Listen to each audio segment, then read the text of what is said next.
구약에서 제사장은 성전에 들어가거나 또 제사의 임무를 담당하기 전에 이 정결 예식, 정결 규례를 지켜야 했습니다.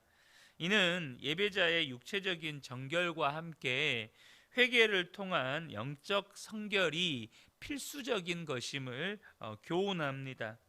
이 물두멍은 제사장들이 손과 발을 씻을 때 필요한 물을 담아두는 용기였습니다. 이 물두멍에 대한 규례가 출애굽기 30장 18절에서 31절에 나옵니다. 성막의 문으로 들어오면 제단이 있고 물두멍이 그 제단과 성막, 그러니까 성막은 성소와 지성소를 의미합니다. 그 사이에 이 제단과 이 성막 사이에 두어야 했습니다. 제사장들은 성막에 들어가기 전에 또는 제단에 제사를 드리는 직분을 감당하기 전에 반드시 먼저 이 정결 의식으로 손과 발을 씻어야 했습니다.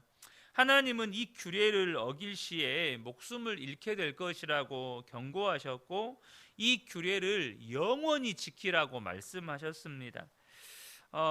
성막에는, 광야의 성막에는 물두멍이 하나 있었던 반면에 지금 솔로몬에 의해서 건축된 예루살렘 성전에는 물두멍이 10개가 있었습니다. 그리고 대형 물두멍, 그러니까 이 물두멍에 어떻게 보면 이 물두멍보다 훨씬 큰 대형 물두멍 바다가 또 따로 제작이 되어 있었습니다. 오늘 본문에는 이 10개의 물두멍과 그 물두멍을 받치고 있는 10개의 받침 수레를 소개합니다. 모두 노수로 주조가 되었고 각 기능에 맞게 정교하고 아름답게 제작이 되었습니다. 10개의 물두멍은 이 재물을 씻는 데 사용했고요. 그리고 바다는 제사장들의 정결 의식을 위해서 사용이 되었습니다. 먼저 본문에는 이 물두멍을 받치는 이 받침 수레를 소개하고 있는데요. 이 받침 수레는 바퀴가 달려 있어서 물두멍을 그 위에다가 올려서 쉽게 이동할 수 있도록 이렇게 제작이 되었습니다. 이 정교하게 이 언급된 이 받침대 모양과 장식을 이 글로 쓰여진 것을 설명하기도 어렵지만 이것을 그대로 모양을 재현하기도 사실 어렵습니다. 하지만 그러다 보니까 그 모양 하나하나에 또 그 장식 하나하나에 담겨 있는 영적인 의미를 알기도 어렵습니다. 다만 그룹과 종려나무와 이 꽃 장식들이 성전의 원형이었던 에덴 동산과 이 광야의 성막을 연상시켜 줍니다. 이는 하나님께서 솔로몬을 통해서 성전을 짓게 하신 이유와 목적이 무엇인지를 우리에게 알려주시는 것입니다. 여러분, 에덴 동산과 이 광야의 성막이 무엇을 상징하는지를 저와 여러분이 분명하게 아셔야 합니다. 무엇을 의미합니까? 그것은 하나님과의 깊은 친밀한 교제가 있었던 것을 상징합니다. 여러분, 에덴 동산은 우리가 회복해야 할 신앙의 본향입니다. 그곳이 어떤 곳이었습니까? 아담과 하와가 하나님과 얼굴을 맞대며 교제했던 곳이었습니다. 우리 주님이 영원한 왕과 재판장으로 이 땅에 다시 오시는 날, 이 땅은 신부가 신랑을 위하여 단장한 것 같이 새하늘과 새 땅으로 다시 옷 입게 될 것이고, 우리는 그날에 에덴 동산에서 아담과 하와가 하나님께 범죄하기 전에 누렸던 하나님과의 친밀한 관계, 친밀한 교제를 회복하게 될 것입니다. 성막 또한 마찬가지입니다. 하나님께서 임재하셔서 모세와 얼굴과 얼굴을 대면하여 말씀하셨다고 표현하셨던 곳이 바로 이 성막입니다. 그러므로 우리가 하나님 앞에 나와 예배할 때마다 여러분, 저와 여러분이 그런 예배를 꿈꾸셔야 합니다. 하나님 앞에 나와 예배할 때마다 하나님의 임재와 그 임재 속에서 내게 말씀하시고 또 내게 하나님의 마음을 부어주시고 우리 주님과 더욱 깊은 교제를 누리는 그런 예배를 꿈꾸셔야 한다는 것입니다. 여러분, 예배는 절대 종교 행위가 되시면 안 됩니다. 예배는 절대 형식이 되어서는 안 됩니다. 저와 여러분이 이 예배의 자리에 나올 때마다 주님을 만날 것을 꿈꾸셔야 합니다. 하나님의 임재를 꿈꾸셔야 합니다. 그 임재 속에서 하나님의 마음을 알고 하나님의 뜻을 알고, 그래서 주님의 마음이 내 안에 부어지니까, 하나님의 은혜가 부어지니까 내가 변화되어지고 주님께 더 가까이 나아가게 될 것을 저와 여러분이 꿈꾸셔야 한다는 겁니다. 나아가 주님은, 여러분, 구약은 성막과 성전이 따로 있었습니다. 우리 몸 밖에 특별한 장소에 특별하게 지어진 양식과 건물이었습니다. 그러나 지금은 어떻습니까? 하나님은 우리가 성전이라고 말씀하십니다. 고린도전서 3장 16절에 너희는 너희가 하나님의 성전인 것과 하나님의 성령이 너희 안에 계시는 것을 알지 못하느냐. 이 말이 무슨 의미입니까? 제가 이전에도 계속해서 말씀드렸지만 성전이 성전되는 건 얼마나 화려하냐, 얼마나 웅장하냐, 얼마나 아름다운 건물이냐가 결정하는 게 아니고 하나님의 임재가 결정한다고 말씀을 드렸습니다. 우리가 성전 되어버린 이유가 무엇입니까? 하나님의 성령이 우리 안에 임하셨기 때문입니다. 그러므로 저와 여러분이 우리가 성전되었기 때문에 하나님의 임재는 어떤 특별한 날에 또 특별한 장소에서 경험하는 것이 아니라는 겁니다. 내가 성전되었고 내 안에 주님이 계시기 때문에 우리는 모든 날 모든 장소에서 주님의 임재와 주님과의 친밀한 교제를 경험할 수 있다라는 겁니다. 그리 되어야 한다는 거예요. 저와 여러분이 그것을 꿈꾸시고 그것을 갈망하셔야 합니다. 가정에 있든지 일터에 있든지 어디에 있든지 우리가 주님의 임재를 갈망하고 그 주님과 더욱더 친밀하게 교제하게 될 것을 꿈꾸고 또 그것을 구하시고 실제로 삶 가운데서 누리면서 사셔야 한다는 겁니다. 사랑하는 성도 여러분, 주님이 우리와 함께 계십니다. 날마다 나와 함께 계시는 그 주님을 갈망하고 또 갈망하시기를 축복합니다. 그러면 우리가 성전되었기 때문에 우리는 우리의 삶의 현장에서 주님의 임재를 경험하고 주님과의 친밀한 동행을 경험할 수 있다는 것입니다. 두 번째로 소개되는 이 놋받침대 위에 놓인 이 물두멍 역시 오늘 본문은 놋으로 만들었고 또 성전 오른쪽과 왼쪽에 각각 5개씩 10개를 두었다고 말씀하고 있습니다. 또 이 놋바다, 그러니까 물두멍보다 훨씬 큰 대야인데요, 성전의 오른쪽 동남쪽 모퉁이에 두었다고 말씀합니다. 이 놋바다가 성전의 제사를 주도하는 제사장들의 이 정결 예식에 쓰였다고 말씀을 드렸잖아요. 이 제사를 드리고 또 그리고 이 물두멍은 제사 드리는 자들과 제물을 또 정결케 하는 데 쓰였습니다. 제사장들은 제사를 집례하지만 또 백성들이 양과 소와 또 제물을 가지고 와서 제사를 드리잖아요. 그러니까 이 제사를 드리는 백성들과 또 그 제물을 씻는 데 썼다는 것입니다. 또 제사를 드리면 어떻습니까? 제물들의 피가 또 그곳을 얼룩지게 만들잖아요. 그래서 이 물두멍의 물이 이 제단과 성전 뜰을 깨끗하게 청소하는 데에도 사용되었습니다. 이것은 예수 그리스도의 피를 통해서 예배자들을 정결케 하시는 것으로 성취되었습니다. 저와 여러분이 예수 그리스도의 피로 정결케 되었잖아요.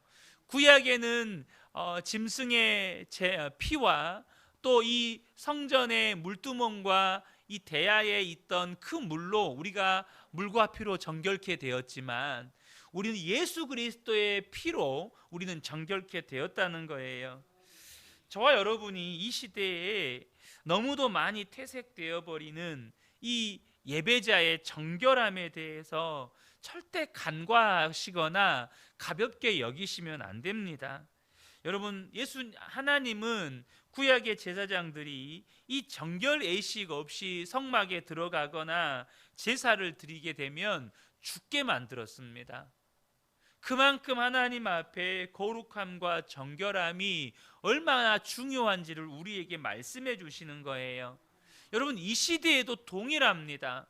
물론 하나님께서 예수 그리스도의 피가 우리를 정결케 하셨기 때문에 우리가 그런 정결의식이 없이 혹은 하나님 앞에 회개함 없이 예배 드린다고 해서 하늘에서 벼락을 내린다거나 갑자기 예배 중에 우리의 생명을 거두어 가신다거나 그렇게 하시지는 않습니다. 그러나 그 의미의 중요성은 구약 때나 지금이나 여러분 절대 달라지지 않았어요. 지금도 동일하게 하나님 앞에 예배하는 자들의 정결함과 거룩함이 얼마나 중요한지 하나님은 말씀하십니다. 고린도전서 3장 17절에 누구든지 하나님의 성전을 더럽히면 하나님이 그 사람을 멸하시리라. 하나님의 성전은 거룩하니 너희도 그러하니라. 구약의 하나님의 성막과 성전을 하나님께서 얼마나 거룩하게 하셨는지 정결의 시기 없이 제사를 드렸던 이 제사장들이 죽임을 당했을 정도였습니다. 그런데 지금은 우리가 성전되었다는 거예요. 그만큼 우리도 거룩함과 정결함으로 사셔야 한다는 것입니다. 분명 우리는 예수 그리스도의 피를 통하여 모든 죄가 완전히 사함받았습니다. 그러나 그 예수 그리스도의 피는 우리로 죄짓고 회개하고 죄짓고 회개하는 삶을 반복하라고 주신 은혜가 아닙니다. 우리로 하여금 죄와 싸워서 이기라고 주신 은혜입니다. 그러므로 우리는 이 말씀을 반드시 기억하셔야 합니다. 요한일서 5장 18절을 보면 하나님께로부터 난 자는 다 범죄하지 아니하는 줄을 우리가 아노라. 하나님께로부터 나신 자가 그를 지키심에 악한 자가 그를 만지지도 못하느니라. 예수 그리스도의 피로 말미암아 거듭난 자들은 반드시 죄와 싸워서 이긴다는 거예요. 범죄하지 않게 된다는 것입니다. 날마다 예수 그리스도를 바라보고 그 예수 그리스도와 동행하게 될 때 죄는 이겨지는 것이고, 혹 그러다가 실수로 넘어질 때 예수 그리스도의 보혈을 의지함으로 회개할 때 다시 주님 앞에 담대한 예배자로 설 수 있게 되는 것입니다. 저와 여러분이 이런 삶을 사셔야 한다는 것입니다.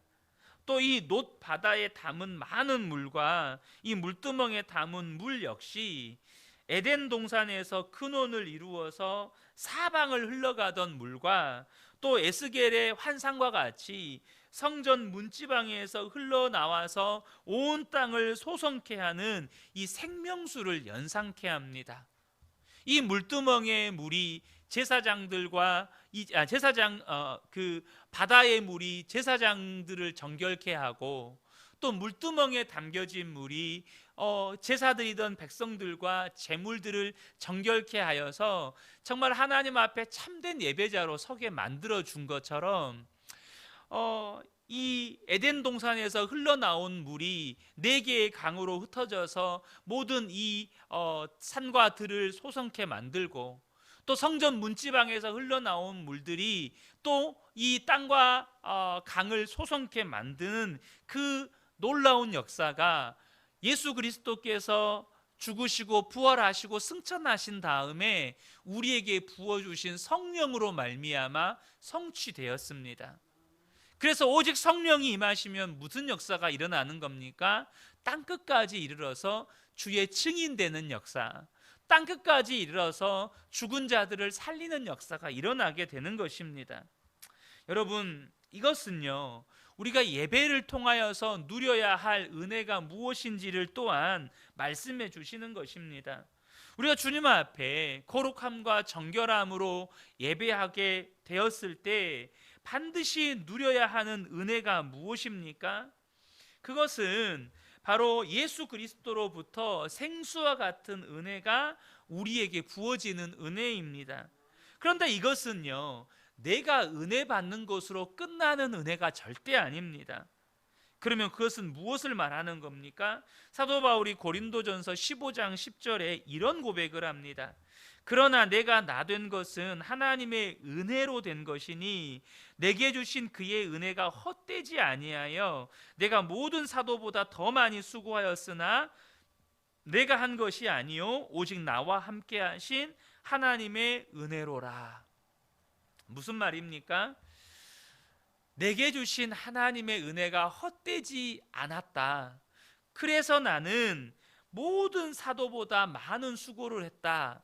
하나님의 은혜가 다른 그 어떤 사도들보다 더 많은 하나님의 구원의 역사를 이루게 만들었다라고 고백합니다. 여러분, 저와 여러분이 참된 예배자로 하나님 앞에 나아갈 때 반드시 은혜 받습니다. 그런데 그 은혜가 진정한 은혜가 되려면 사도 바울의 고백과 같은 은혜가 저와 여러분에게 임해야 한다는 것입니다. 내게 임한 은혜가 헛되지 않았다는 말은 그 은혜로 말미암아 내가 살아날 뿐만 아니라 나를 통하여 또 다른 이웃이 살아나고 또 다른 누군가가 회복되고 가정이 회복되고 일터가 회복되고 하나님의 뜻과 계획이 이루어지는 삶을 살았다는 거예요. 사랑하는 성도 여러분, 저와 여러분이 은혜를 헛되이 받지 않는 복된 분들이 되시기를 축복합니다. 참된 예배자로 하나님 앞에 나아갈 때 하나님의 은혜가 내게 부어져서 그 은혜가 내 옆에 있는 이웃에게 흘러가고 우리 가족들에게 가정으로 흘러가고 일터로 흘러가서 정말 내가 살아나듯이 가정이 살아나고 일터에 있는 직장 동료들이 살아나고 이웃들이 살아나는 그런 은혜를 누리게 되시기를 축복합니다.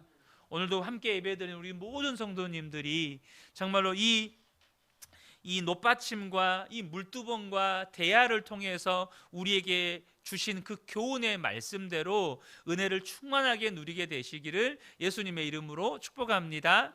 아멘. 기도하겠습니다.